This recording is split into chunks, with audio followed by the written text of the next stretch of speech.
Vinayak Basu drawing room. রাত্রিকালে বিদ্যুৎ বাতির আলোয় ঘরটি অতি সুন্দর দেখাইতেছে। ফিকা সবুজ রঙের দেয়াল, নূতন আধুনিক গঠনের আসবাব, 3টি আলোর বাল্ব ঘরে বিভিন্ন স্থানে থাকিয়া ঘরটি প্রায় ছায়াহীন করিয়া তুলিয়াছে। ঘরের 2 পাশে 2টি দ্বার, একটি ভিতরে এবং অন্যটি বাহিরে যাইবার পথ। ঘরের 3য় দেয়ালের মাঝখানে ইংল্যান্ডেশ্বর 6ষ্ঠ জর্জের সোনালী ফ্রেমে বাঁধানো একটি প্রতিকৃতি শোভা পাইতেছে। বিনায়ক বসু ডিনার শেষ করিয়া ড্রয়িং রুমে আসিয়া বসিয়াছে এবং একটি কৌচে প্রায় চিত হইয়া শুইয়া একখানি ইংরেজি উপন্যাস পড়িতেছে। তাহার পরিধানে ঢিলা পায়জামা ও পাঞ্জাবির উপর একটি সিল্কের ড্রেসিং গাউন। বিনায়কের বয়স 30-এর নিচেই। সে এখনও অবিবাহিত। তাহাকে সুপুরুষ বলা চলে। গৌরবর্ণ দীর্ঘ দেহ, মাথায় ছোট করিয়া ছাটা কোকড়া চুল, মুখের লালিত্যের সঙ্গে এমন একটা পরিমার্জিত হঠকারিতার ভাব মিশ্রিত আছে যে তাহাকে চালিয়াত বলিয়া মনে হয় এবং তাহার নৈতিক চরিত্র সম্বন্ধেও খটকা লাগে। উপরন্তু সে তরুণীদের সঙ্গে অত্যন্ত ঘনিষ্ঠভাবে মিশিতে পারে। তরুণীরাও কেন জানি না তাহার প্রতি একটু বেশি মাত্রা আকৃষ্ট হন। এইসব কারণে শহরে তাহার কিছু বদনাম রটিয়াছে।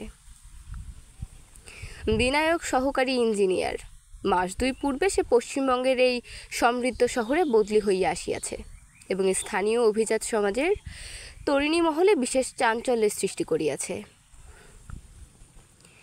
নিবিষ্ট মনে বই পড়িতে পড়িতে বিনায়ক অন্যমনস্কভাবে চোখ তুলিতেছিল এবং ঈষৎ ভ্রুকুটি করিয়া শূন্যে তাকাইতেছিল, যেন তাহার মনের মধ্যে অন্য কোনো চিন্তা ঘোরাঘুরি করিতেছে।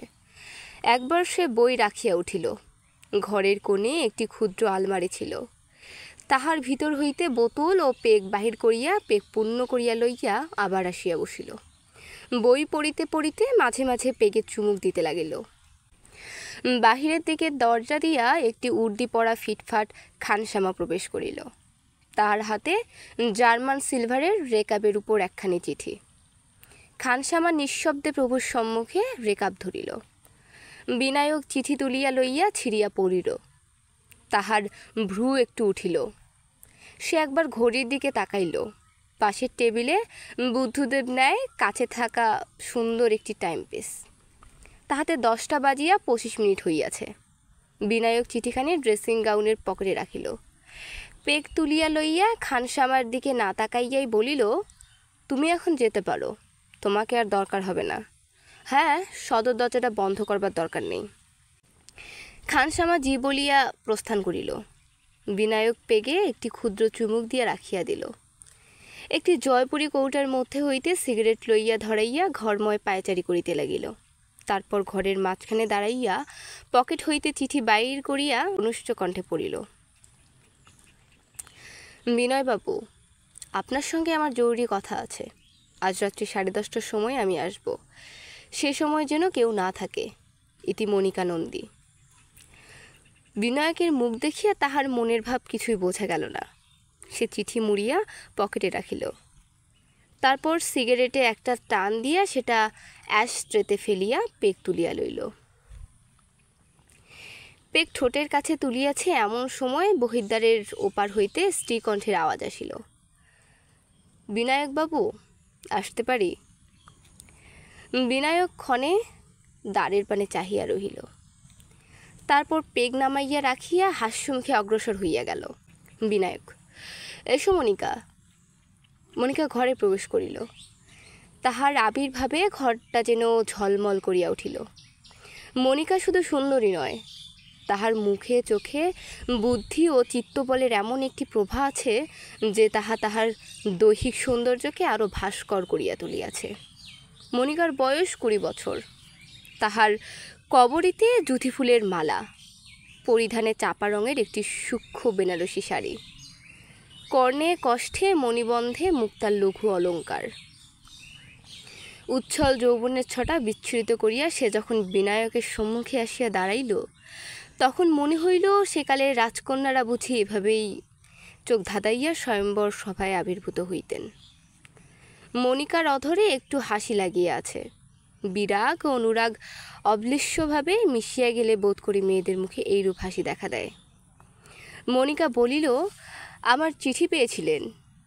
বিনায়ক পকেট হইতে চিঠি বাহির করিয়া ধরিল।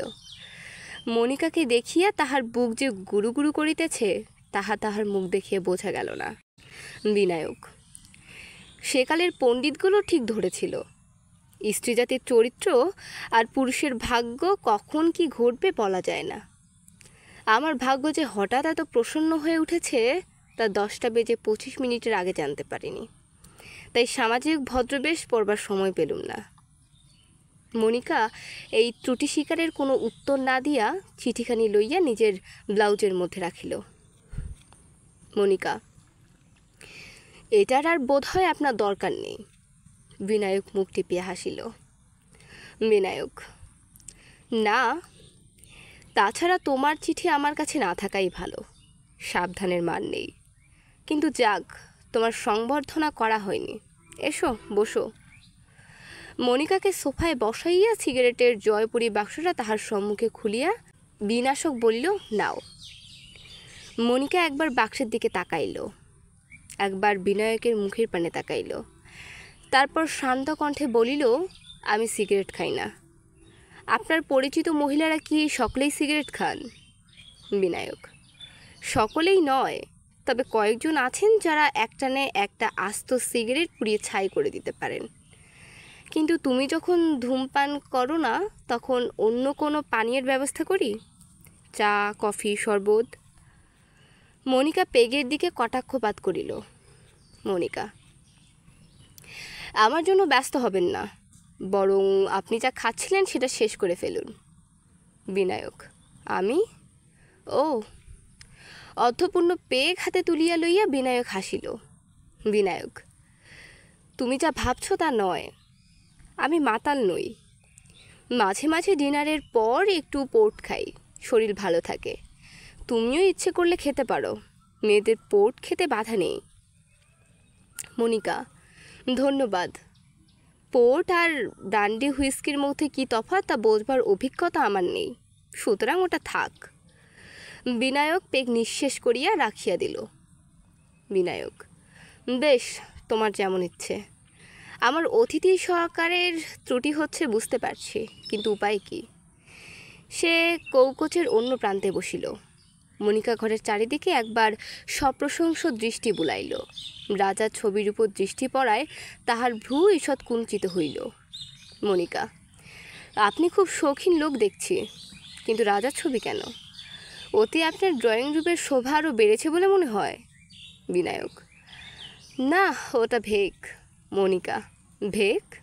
বিনায়ক, হ্যাঁ, ইংরেজের চাকরি করতে হলে ওটা দরকার হয়। মনিকা ঈষৎ তীক্ষ্ণ কণ্ঠে, আমার বাবাও ইংরেজের চাকরি করেন, এ জেলার দণ্ডমুণ্ডের কর্তা তিনি, কিন্তু তিনি তো ঘরে রাজার ছবি টাঙাননি। বিনায়ক, তবে কার ছবি টাঙিয়েছেন? মনিকা, কারুর নয়, বাবার ঘরে কোনো ছবিই নেই। বিনায়ক, আমার ঘরে কিন্তু অন্য ছবি আছে। মনিকা চারিদিকে চাহিয়া, কই, কোথায়, দেখছি না তো। বিনায়ক, এসো আমার সঙ্গে, দেখাচ্ছি।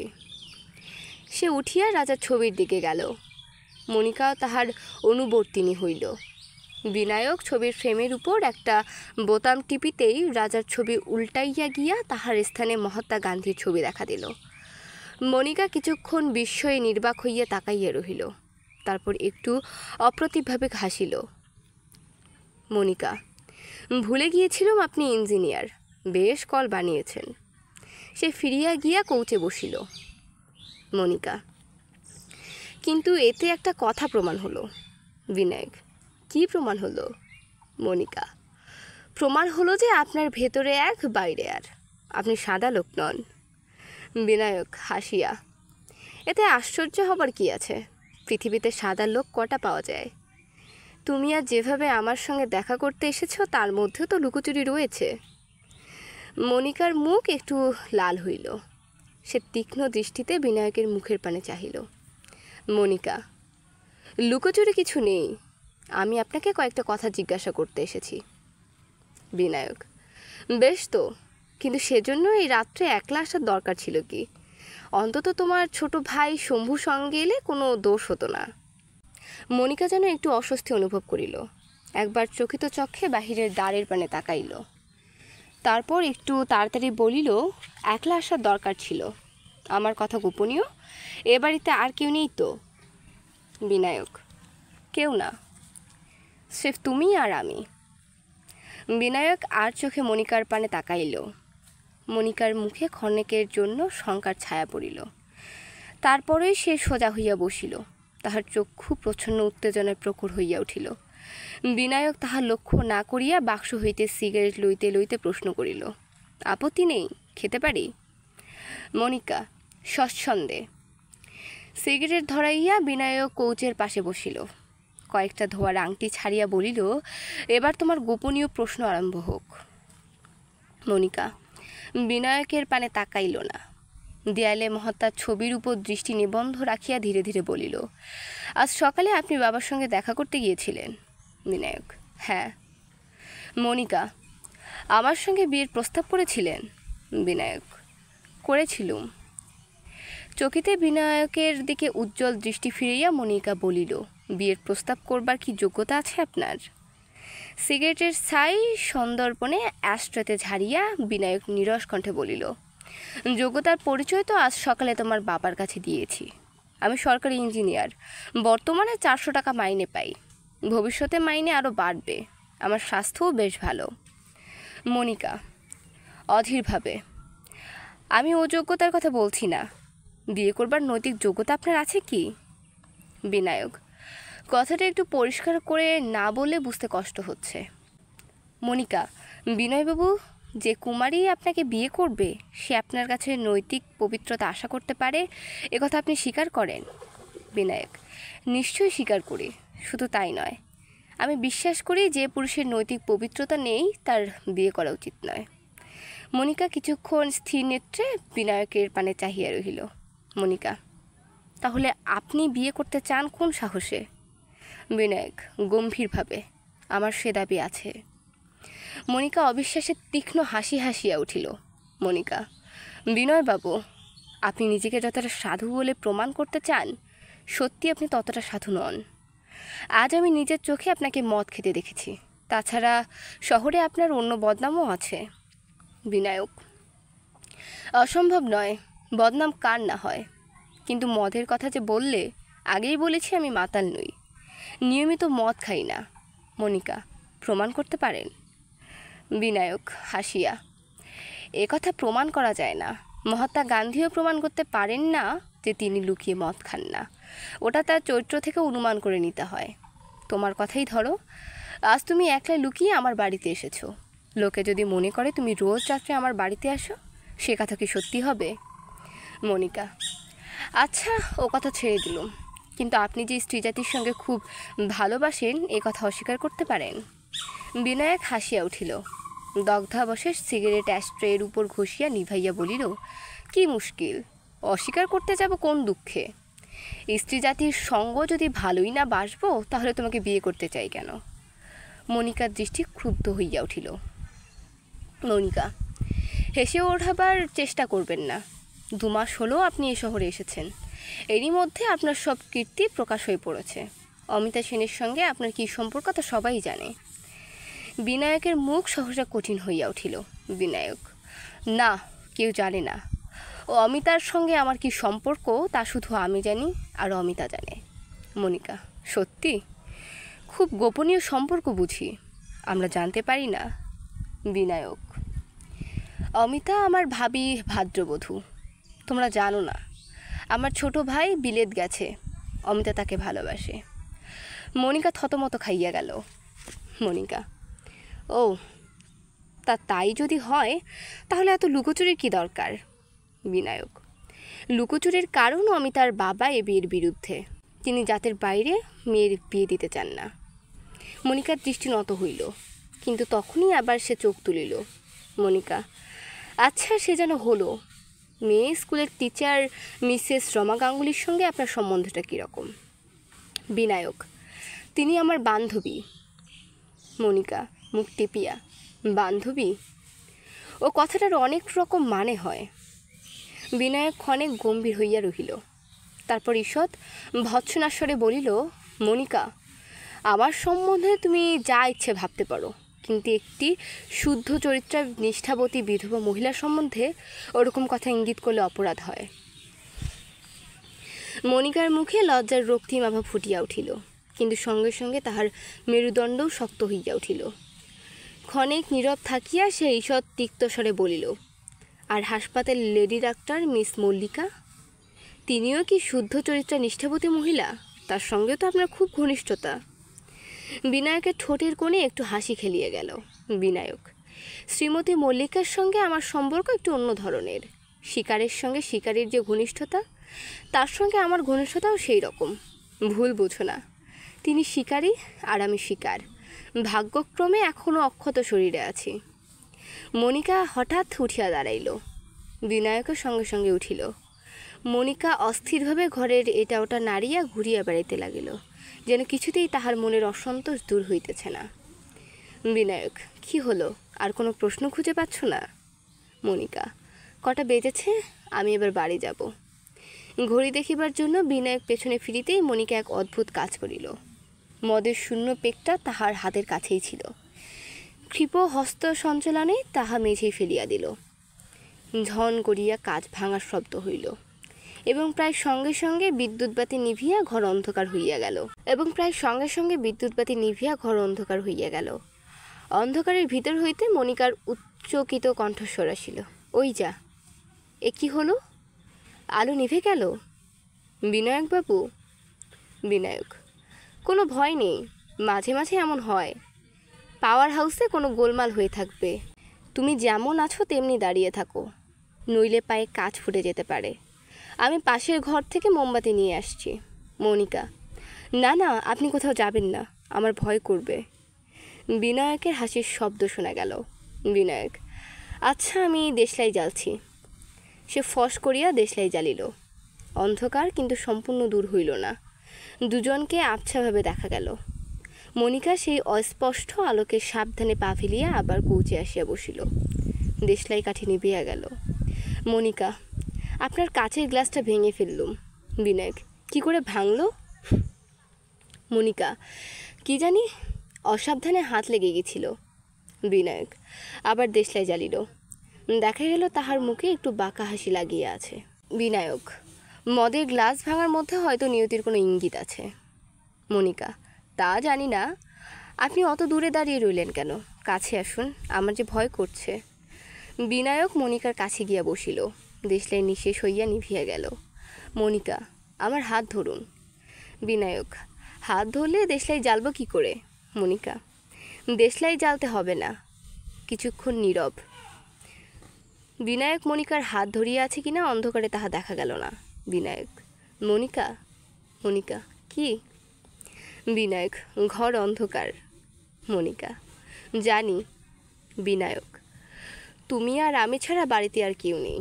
মনিকা, বিনায়ক, আমার মতো অসাধু লোকের সঙ্গে থাকতে তোমার ভয় করছে না? মনিকা, না।